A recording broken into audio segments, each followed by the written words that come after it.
حضرت عیسیٰ مسیح کا مصلوب ہونا کیوں ضروری تھا؟ یہ ہر بشر کی تمنا و کوشش رہتی ہے کہ مرنے کے بعد وہ جنت میں ایک ابدی زندگی بتائے، مگر خدا کو ماننے والے لوگ یہ جانتے ہیں کہ ان میں کوئی ایسی خوبی نہیں جو انہیں جنت میں داخل ہونے کے قابل بنا سکے، کیونکہ ہر انسان کسی نہ کسی طرح سے گنہگار ہے اور ساتھ ہی ساتھ اس میں خدا کا سامنا کرنے کا خوف ہے۔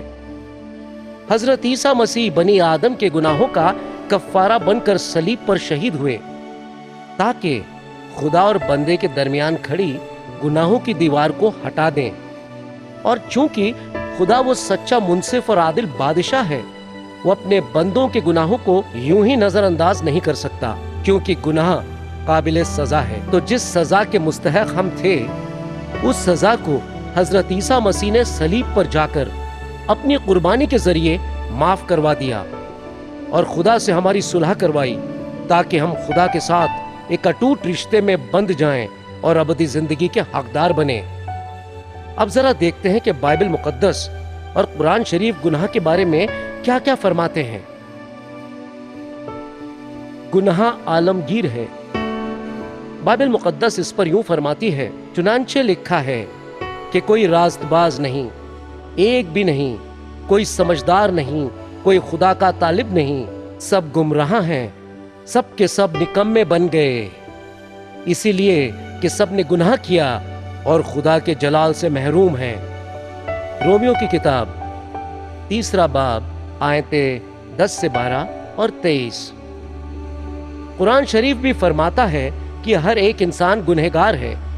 وَلَوْ يُؤَاخِذُ اللَّهُ النَّاسَ بِظُلْمِهِمْ مَا تَرَكَ عَلَيْهَا مِن دَابَّةٍ وَلَكِنْ يُؤَخِّرُهُمْ إِلَى أَجَلٍ مُّسَمًّى فَإِذَا جَاءَ أَجَلُهُمْ لَا يَسْتَأْخِرُونَ سَاعَةً وَلَا يَسْتَقْدِمُونَ۔ اور اگر اللہ لوگوں کو ان کے ظلم پر پکڑتا تو زمین پر کسی جاندار کو نہ چھوڑتا، لیکن وہ ایک مقرر وقت تک لوگوں کو مہلت دیتا ہے۔ 16واں سورہ آیت 61۔ وَرَبُّكَ الْغَفُورُ ذُو الرَّحْمَةِ لَوْ يُؤَاخِذُهُم بِمَا كَسَبُوا لَعَجَّلَ لَهُمُ الْعَذَابَ بَل لَّهُم مَّوْعِدٌ لَّن يَجِدُوا مِن دُونِهِ مَوْئِلًا۔ اور آپ کا رب بڑا مغفرت کرنے والا، رحمت والا ہے۔ اگر ان سے ان کے اعمال پر پکڑ کرنے لگتا تو ان پر فوراً ہی عذاب لا دیتا، بلکہ ان کے واسطے ایک طے وقت ہے کہ اس سے اس طرف کوئی پناہ کی جگہ نہیں پا سکتے۔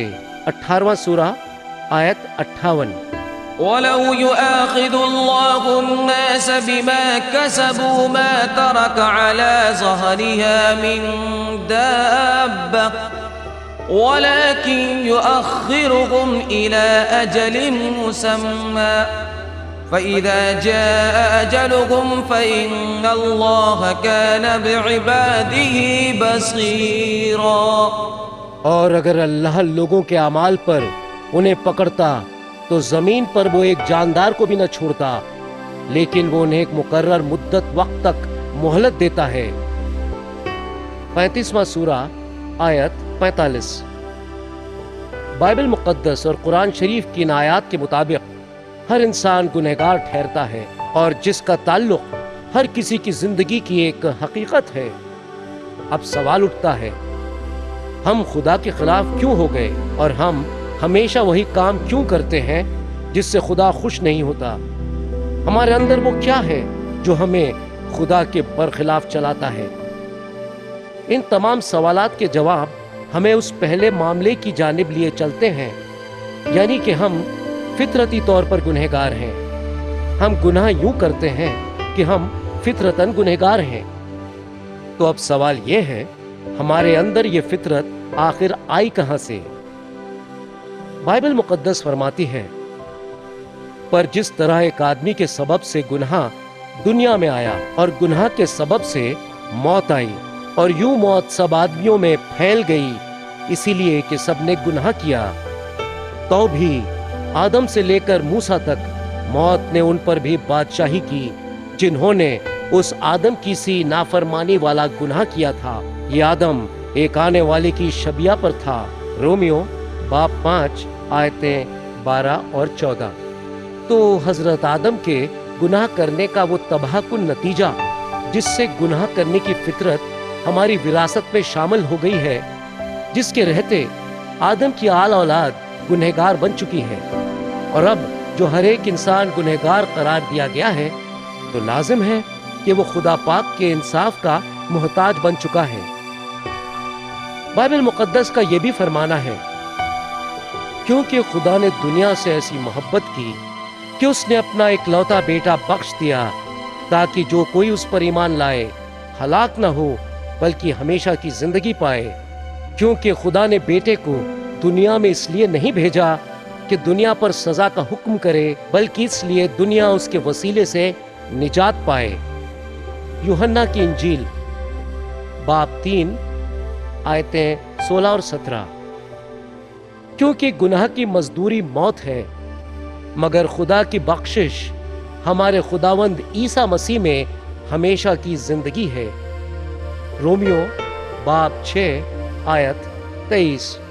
اسلام میں وہ پہلا گناہ بائبل مقدس کی پہلی کتاب پیدائش کے 3 باب میں ہے کہ جب حضرت آدم اور بی بی حوا سے گناہ سرزد ہوا، تب انہی کے ذریعے گناہ کی فطرت انسانوں میں آ گئی اور تمام نسلیں گنہگار بن گئیں۔ مگر اس بات پر مسلمان اعتراض کرتے ہیں اور مانتے ہیں کہ کوئی ایک شخص دوسرے شخص کے گناہ کی بدولت سزا نہیں بھگت سکتا ہے، کیونکہ ان کا ماننا ہے کہ ہر ایک کو اپنے کیے کی سزا بھگتنی پڑے گی۔ وہ کہتے ہیں کیونکہ ہم دوسرے کا گناہ نہیں ڈھوتے، تب تو ہم حضرت آدم کے کیے گناہ کے حصے دار نہیں ہیں، اور اسی لیے ہم گناہ کرنے کی فطرت لے کر پیدا نہیں ہوتے۔ اسی پس منظر کو ذہن میں رکھتے ہوئے اب ہم اپنی توجہ اسلام کی تعلیمات پر ڈالیں گے، یہ سمجھنے کے لیے کہ قرآن شریف اور حدیثیں اس پہلے گناہ سے انکار کرتی ہیں یا ایسا بتاتی ہیں کہ انسان بے عیب پیدا ہوتا ہے۔ قرآن کا اس پہلے گناہ پر کیا کہنا ہے؟ تو ہم یہ سلسلہ قرآن شریف کی ان آیات سے جاری کریں گے۔ فأزلهما الشيطان عنها فأخرجهما مما كانا فيه وقلنا اهبطوا بعضكم لبعض عدو ولكم في الأرض مستقر ومتاع إلى حين قلنا اهبطوا منها جميعا فإما يأتينكم مني هدى فمن تبع هداي فلا خوف علیہم ولا هم يحزنون۔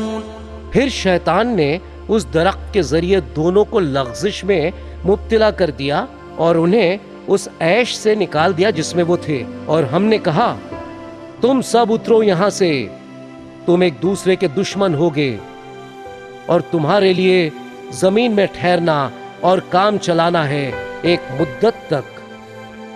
دوسرا سورہ آیتیں 36 سے 38۔